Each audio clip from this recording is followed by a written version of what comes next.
ശബരിമല സ്വർണ്ണക്കൊള്ളയുമായി ബന്ധപ്പെട്ട് മുൻ ദേവസ്വം മന്ത്രി കടകംപള്ളി സുരേന്ദ്രനെയും അതുപോലെ തന്നെ ദേവസ്വം ബോർഡ് മുൻ പ്രസിഡന്റ് PS പ്രശാന്തിനെയും രഹസ്യമായി ചോദ്യം ചെയ്തു എന്നാണ് നമുക്ക് അറിയാൻ കഴിയുന്നത്. ഈ ഒരു വിഷയവുമായി ബന്ധപ്പെട്ട് നമ്മളോട് ചർച്ചയ്ക്ക് എത്തിയിരിക്കുന്നത് അഡ്വക്കേറ്റ് വസന്ത് തെങ്ങുംപള്ളിയിലാണ്. നമസ്കാരം. യഥാർത്ഥത്തിൽ ഇങ്ങനെ രഹസ്യമായ ഒരു ചോദ്യം ചെയ്യൽ കടകംപള്ളി സുരേന്ദ്രനെയും അതുപോലെ തന്നെ പ്രശാന്തിനെയും രഹസ്യമായി ചോദ്യം ചെയ്തത് എന്തിനായിരുന്നു എന്നുള്ളതാണ് ഇപ്പോൾ ഏറ്റവും കൂടുതലായി പല നേതാക്കന്മാരും ഉയർത്തുന്ന ചോദ്യം. ഇത് ഒരർത്ഥത്തിൽ പറഞ്ഞു കഴിഞ്ഞാൽ SITയുടെ അല്ലെങ്കിൽ ഈ പറയുന്ന അന്വേഷണ സംഘത്തിന്റെ ഏതെങ്കിലും ഒരു മുന്നണിയോടുള്ള അല്ലെങ്കിൽ ഏതെങ്കിലും ചില ആളുകളോടുള്ള പ്രത്യേക താല്പര്യമാണോ ചൂണ്ടിക്കാണിക്കുന്നത്?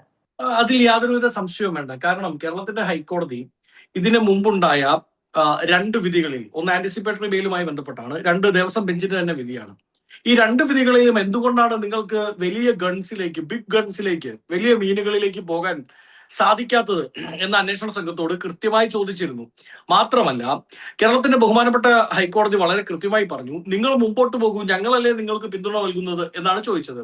അപ്പൊ ഞാൻ എല്ലായിടത്തും ഉപയോഗിക്കുന്ന ഒരു വാക്കുണ്ട്, കേരളത്തിന്റെ ഹൈക്കോടതി ഹാൻഡ് പിക്ക് ചെയ്തവരെ ആരോ ഹാൻഡ് കഫ് ചെയ്തിട്ടുണ്ടോ എന്ന സംശയം നമുക്കുണ്ട്.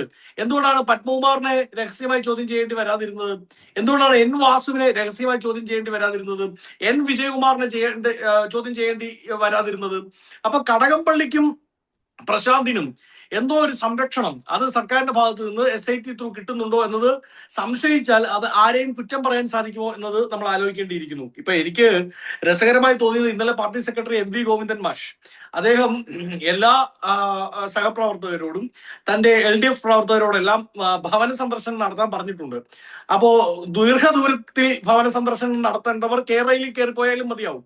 അങ്ങനെ ഭവന സന്ദർശനം നടത്തി അവർ വീടുകളിലേക്ക് എത്തുമ്പോൾ അവിടെ സ്വർണം കട്ടത് ആരപ്പ, അത് കടകംപള്ളിയാണ് അയ്യപ്പ എന്ന് ആരെങ്കിലും പാടിയാൽ അതിൽ രോഷാകുലരാവാതിരിക്കാനുള്ള ക്യാപ്സ്യൂൾ കൂടി വരും ദിവസങ്ങളിൽ AKG സെന്ററിൽ നിന്ന് വിതരണം ചെയ്യേണ്ടതാണ് എന്ന് അവരുടെ ശ്രദ്ധയിൽപ്പെടുത്തേണ്ടതായിട്ടുണ്ട്. കാരണം ഇപ്പോ ഞാനിവിടെ താമസിക്കുന്നിടത്ത് കോട്ടയത്ത് എന്റെ ഒരു സ്നേഹിതനായിട്ടുള്ള സഖാവ് എന്നോട് പറയാണ്, ഞങ്ങൾ മുസ്ലിം വീടുകളിൽ ചെല്ലുമ്പോൾ പോലും അവർ ചോദിക്കുകയാണ്, നിങ്ങളല്ലേ സ്വർണം കെട്ടത്, നിങ്ങൾ അയ്യപ്പന്റെ സ്വർണം കെട്ടില്ലേ, എന്ത് മോശമാ കാണിക്കുന്നത് എന്ന്. ക്രിസ്ത്യൻ വീടുകളിൽ നിന്ന് ചോദിക്കുകയാണ്, നിങ്ങൾ എന്ത് വൃത്തികളായി കാണിച്ചത്, ശബരിമല പോലെയുള്ള ഒരു പുണ്യസ്ഥാനത്ത് നിങ്ങൾ എന്ത് തോന്നിവാസമാണ് കാണിച്ചതെന്ന് അവരോട് ചോദിക്കുകയാണ്. അപ്പൊ അവരുടെ ആശ്ചര്യം, ക്രിസ്ത്യാനികളും മുസ്ലിങ്ങളും എന്തിനാണ് ശബരിമലയെ പറ്റി ആശങ്കപ്പെടുന്നത് എന്നാണ്. അപ്പൊ ഇവർക്ക് ഇതിന്റെ ഒന്നും വ്യാപ്തി ഇതുവരെ ഈ സ്വർണ്ണക്കള്ളന്മാർക്ക് മനസ്സിലായിട്ടില്ല. ശബരിമല എന്ന് പറയുന്നത് ഹിന്ദുവിന്റെ മാത്രം ആചാരസ്ഥാനമല്ല. ശബരിമല കേരളീയന്റെ മുഴുവൻ അഭിമാനമാണ്. ആ അഭിമാനത്തിനാണ് ക്ഷതമേറ്റിരിക്കുന്നത്. നോക്കൂ, ഒരു കാര്യം പറയാം ഹർഷ. സാധാരണ ഈ തിരുട്ട സംഘങ്ങൾ അവർ വെളിയിൽ ഇറങ്ങുന്നത് നമ്മളെല്ലാം ഉറങ്ങി വീടൊക്കെ അടച്ച് ഉള്ളിലിരിക്കുമ്പോഴാണ്. അതുപോലെ ഒരു തിരുട്ട് സംഘമാണ് പിണറായി വിജയനും അദ്ദേഹത്തിന്റെ മന്ത്രിസഭയും. കാരണം ഏറ്റവും പ്രധാനപ്പെട്ട 3 കൊള്ളകൾ നടന്നത് ഞാനും ഹർഷയും കോവിഡ് എന്ന് പറയുന്ന മഹാമാരിയെ പേടിച്ച് വീടിനുള്ളിൽ ഈ സർക്കാരാൽ ലോക്ക് ചെയ്യപ്പെട്ട സമയത്താണ്. ഇപ്പോഴും കോവിഡ് നമ്മുടെ എല്ലാം ഇടയിലുണ്ട്. അതിന്റെ കണക്കുകൾ വെളിയിൽ വരുന്നില്ല. അതിന്റെ പേരിൽ എത്ര പേർ മരിച്ചു എന്ന് സർക്കാരിന് അറിയില്ല. സർക്കാരിന് അതിനെപ്പറ്റി അന്വേഷിക്കേണ്ട കാര്യവുമില്ല. പക്ഷേ ഈ സർക്കാർ പറഞ്ഞതിന്റെ പുറത്ത് നമ്മൾ ലോക്ക് ചെയ്യപ്പെട്ട ഒരു സമയമുണ്ട്, 2019-18.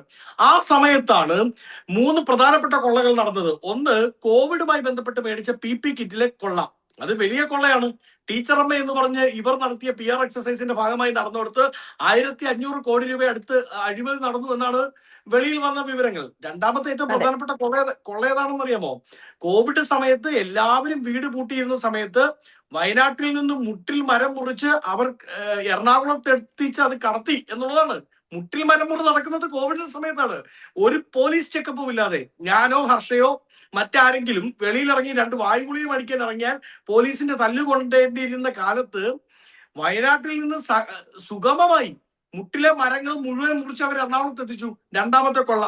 മൂന്നാമത്തെ കൊള്ള, അതേ സമയത്താണ് N വാസു പ്രസിഡന്റ് ആയിരിക്കുമ്പോ ശബരിമല അടക്കമുള്ള അമ്പലങ്ങളിലെ പഴയ ഓട്ടുരുളി, പാത്രങ്ങൾ, കിണ്ടി, കിണ്ണം ഇതൊക്കെ എടുത്തു വിൽക്കാനുള്ള ഓർഡർ വെളിയിൽ വരുന്നത്. നോക്കൂ, അത് കേവലം ഏതെങ്കിലും ഒരു ഓട്ടുപാത്രത്തിന്റെയോ കിണ്ടിയുടെയോ കിണ്ണത്തിന്റെയോ കാര്യമല്ല. ശബരിമല അടക്കമുള്ള അമ്പലങ്ങളെ സംബന്ധിച്ച് അവിടെ ഉള്ളതെല്ലാം ആന്റിക്കാണ്. അതിന്റെ വില ആന്റിക് വാല്യൂ ആണ്.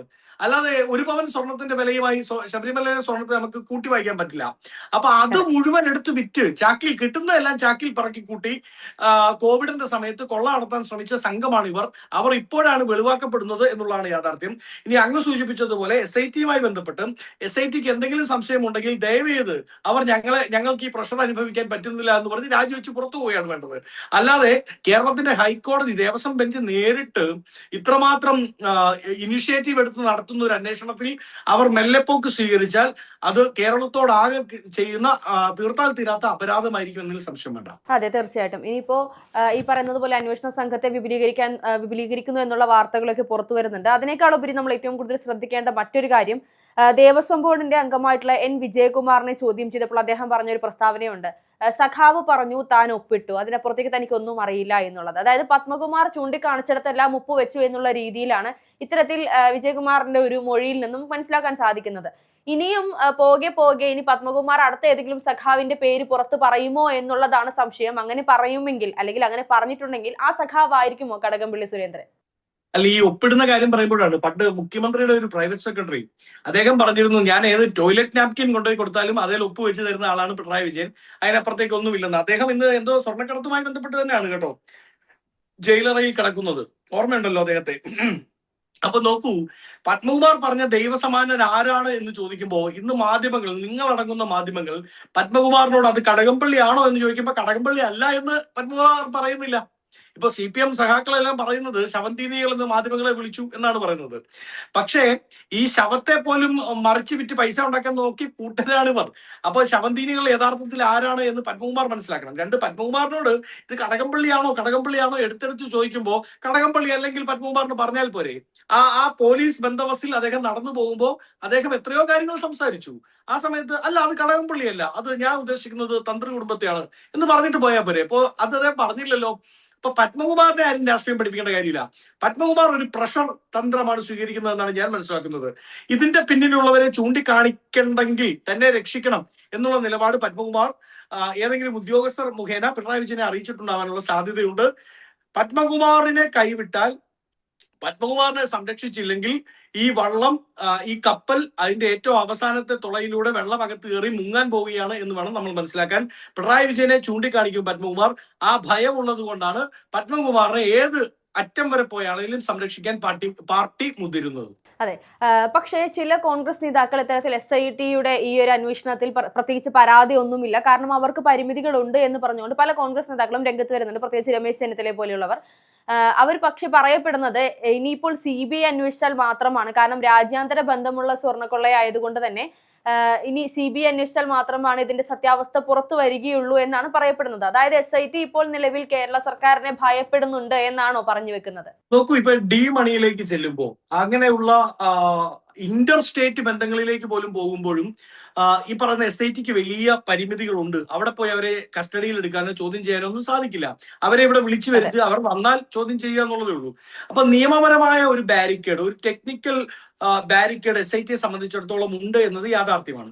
അപ്പൊ നമ്മൾ ആദ്യം കണ്ടതുപോലെ ഇത് കേവലം പോറ്റിയിലും പത്മകുമാറിലും ഒന്നും ഒതുങ്ങി നിൽക്കുന്ന ഒരു കേസല്ല, മറിച്ച് ഒരു രാജ്യാന്തര സ്വർണ്ണക്കടത്ത് അല്ലെങ്കിൽ രാജ്യാന്തര ആന്റിക് വസ്തുക്കളുടെ കടത്തുമായി ബന്ധപ്പെട്ട് ബഹുമാനപ്പെട്ട കേരളത്തിന്റെ ഹൈക്കോടതി തന്നെ സൂചിപ്പിച്ചതുപോലെ ഒരു വലിയ ചരിത്രത്തിൽ കേട്ടിട്ടില്ലാത്ത പോലെ അമ്പലങ്ങൾ കേന്ദ്രീകരിച്ച് നടക്കുന്ന ഒരു വലിയ കൊള്ള അത് ഇതിന്റെ പിന്നിലുണ്ട്. അപ്പൊ രാജ്യാന്തര മാനങ്ങളൊക്കെ വരുമ്പോൾ സ്വാഭാവികമായും ആ അന്വേഷണത്തിന് സാധ്യതയുള്ളത്, ആ അന്വേഷണത്തിന് സ്കോപ്പ് ഉള്ളത്, അതിനുള്ള സംവിധാനങ്ങൾ ഉള്ളത് CBI അടക്കമുള്ള ഏജൻസികൾക്കാണ്. അപ്പൊ CBI ഇതിലേക്ക് വരണമെന്ന് തന്നെയാണ് കോൺഗ്രസ് ആദ്യം തൊട്ടേ ആവശ്യപ്പെടുന്നത്. വെറുതെ CBI വന്ന പോരാ, ആ CBI അന്വേഷണത്തിന് മേലും കേരള ഹൈക്കോടതിയുടെ സർവൈലൻസ് ഉണ്ടാവണം. ഇല്ലെങ്കിൽ ഇവർ തൃശ്ശൂർ വെച്ച് ഈ പറയുന്ന അയ്യന്തോളും ബാക്കിയുള്ള ബാങ്കുകളുടെ കേസ് സെറ്റിൽ ചെയ്തതുപോലെ വേറെ ഏതെങ്കിലും സീറ്റ് വെച്ചുകൊണ്ട് ഈ കേസും സെറ്റിൽ ചെയ്യും. അത് സെറ്റിൽ ചെയ്യപ്പെടാതിരിക്കണമെങ്കിൽ ഹൈക്കോടതിയുടെ മേൽനോട്ടമുള്ള ഒരു CBI അന്വേഷണം അതുണ്ടാവണമെന്നാണ് കോൺഗ്രസ് തുടക്കം തൊട്ടേ പറയുന്നത്. ഇപ്പോഴും ഞങ്ങൾ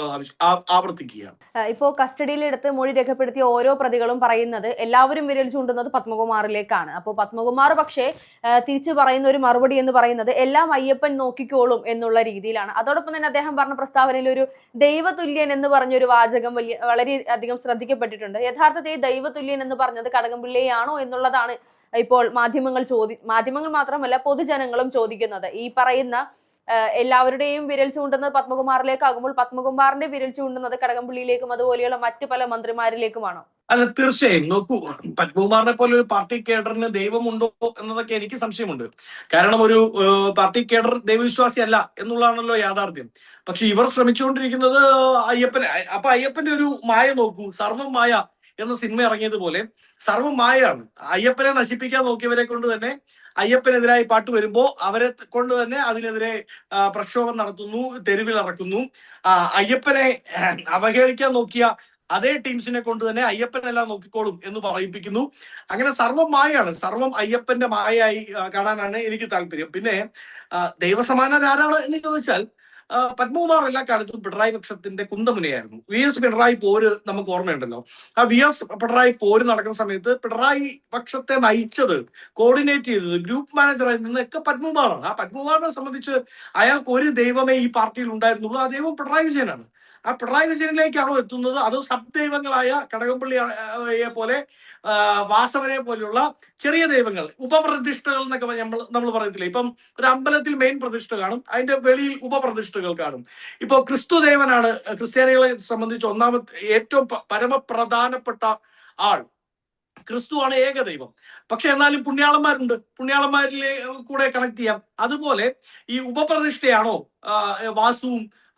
വാസവനും കടകംപള്ളിയും, അല്ലെങ്കിൽ പുണ്യാളന്മാരാണോ വാസുവും കടകംപള്ളിയും, വാസവനും കടകംപള്ളിയും എന്നുള്ളതാണ് ഇനി അറിയാനുള്ളത്. അതിലേക്ക് എത്തപ്പെടുമെന്ന് ഞാൻ പ്രതീക്ഷിക്കുകയും ചെയ്യാണ്. അതെ, ഇനിയിപ്പോ കടകംപള്ളിയുമായി ബന്ധപ്പെട്ട് ഈ അന്വേഷണ സംഘം ഇപ്പൊ ശനിയാഴ്ചയാണ് ഇത്തരത്തിൽ മൊഴിയെടുത്തത് എന്നാണ്, അല്ലെങ്കിൽ കസ്റ്റഡിയിൽ എടുത്ത് മൊഴിയെടുത്തത് എന്നാണ് നമുക്ക് അറിയാൻ സാധിക്കുന്നത്. കൂടുതൽ വിവരങ്ങൾ ഇനി പുറത്തു വരാനിരിക്കുന്നുണ്ട് എന്നാണ് മനസ്സിലാക്കാൻ സാധിക്കുന്നത്. അപ്പോൾ ഇതുമായി ബന്ധപ്പെട്ട് ഇനി കൂടുതൽ വിവരങ്ങൾ വരുമ്പോൾ നമുക്ക് വീണ്ടും ഇരിക്കാം. ചർച്ചയിൽ പങ്കെടുത്തതിന് നന്ദി. ഓക്കെ.